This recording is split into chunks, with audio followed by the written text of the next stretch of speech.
अब bank loan लेने वालों से एक तरफा मध्यस्थता के मामलों में वसूली नहीं हो सकेगी। बैंक और लोन लेने वालों के बीच दोनों की सहमति से ही मध्यस्थ नियुक्त होगा और ये नियुक्ति अनिवार्य होगी मध्यस्थ की।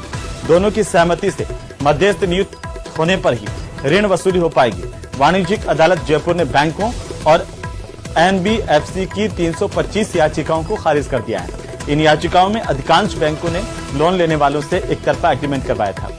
अब कोई भी एक तरफा एग्रीमेंट काम नहीं करेगा। SRNG वर्सेस वेद प्रकाश और अन्य के मामले में अदालत में यह सुनवाई हुई है, जिसमें महत्वपूर्ण फैसला आया है। बैंकों की तरफ से 50 से ज्यादा अधिवक्ताओं ने सुनवाई के दौरान पैरवी की। वाणिज्यिक अदालत संख्या 1 जयपुर में जज दिनेश त्यागी के कोर्ट ने यह सुनवाई की। ये बड़ी खबर है और इससे जो भी ऋण लेने वाले लोग हैं उनको फायदा होगा। जिनकी वसूली एक तरफा आधार पर कर ली जाती थी वो अब नहीं हो पाएगी। उसमें पहले मध्यस्थ नियुक्त करना होगा। मध्यस्थ दोनों पक्षों को मान्य होगा, वही नियुक्त हो पाएगा। इसके लिए बाकायदा जो लोन लेने वाला है उसकी स्वीकृति भी जरूरी होगी और इस तरह से बैंक जो है वो किसी से एक तरफा वसूली नहीं कर पाएंगे। अपनी मनमानी बैंक नहीं कर पाएंगे। किसी ने अगर ऋण लिया है वो चुकाने में अगर असमर्थ रहा है तो बैंक सीधे वसूली नहीं कर पाएगा। उसके लिए मध्यस्थ नियुक्त करना होगा। मध्यस्थ की नियुक्ति जो होगी वो ऋण लेने वाले और बैंक दोनों की सहमति से होगी और उसके बाद ही किसी तरह की वसूली हो पाएगी। तो ये बड़ी जानकारी इस वक्त की। वाणिज्यिक अदालत संख्या 1 ने ये पूरी सुनवाई की है। इस पूरे मामले को लेकर अपना फैसला दिया है। बड़ी खबर है इस वक्त की और ये फैसला लाखों जो लोन लेने वाले लोग हैं उनके लिए असरकारक होगा। राजधानी जयपुर से इस वक्त की बड़ी खबर है। SRNG वर्सेस वेद प्रकाश और अन्य के मामले को लेकर के कोर्ट में सुनवाई हुई थी। बैंकों की तरफ से 50 से ज्यादा अधिवक्ताओं ने पैरवी की। सुनवाई के दौरान अपना पक्ष रखा और वाणिज्यिक अदालत संख्या 1 जयपुर में जज दिनेश त्यागी की कोर्ट ने सुनवाई करते हुए ये महत्वपूर्ण फैसला सुनाया है। और इसी फैसले को लेकर के ज्यादा बातचीत करने के लिए हमारे साथ में एडवोकेट नमन महेश्वरी जुड़ चुके हैं। महेश्वरी साहब, स्वागत है आपका न्यूज 18 राजस्थान पर। क्या कोर्ट ने कहा है और कैसे ये फैसला महत्वपूर्ण है? बहुत बहुत शुक्रिया जी मुझे बुलाने के लिए।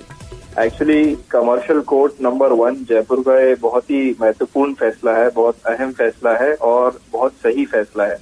इसमें हुआ ये कि बैंक्स और एनबीएफसी जितने भी हैं राजस्थान में वो एक तरफा नियुक्ति करवा रहे थे मध्यस्थ की, यानी कि आर्बिट्रेटर्स की, और अपने हक में फैसले लिए जा रहे थे और फिर उनके एनफोर्समेंट करके प्रेशर क्रिएट कर रहे थे लोगों पर कि उनका पेमेंट किया जाए।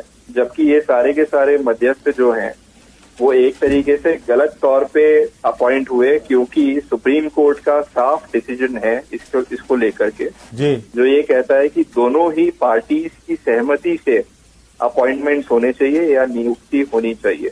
और अगर ऐसा नहीं है तो फिर कोर्ट में जानी चाहिए वो एप्लीकेशन और कोर्ट डिसाइड करेगा कि किसको आर्बिट्रेटर नियुक्त किया जाए। जी, लेकिन नमन जी, कैसे ये फैसला जो ऋण लेने वाले लोग हैं उनके लिए महत्वपूर्ण है और इससे क्या बदल जाएगा? अब तक जो हो रहा था वो नहीं हो पाएगा?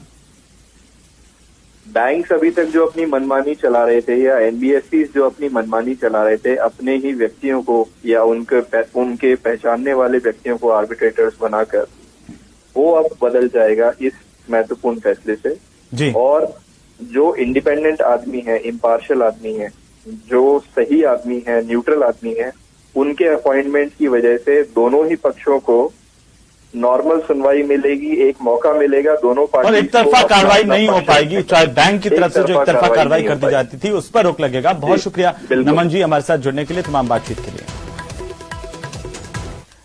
चलिए आगे बढ़ेंगे और इसी बीच बड़ी खबर, बीजेपी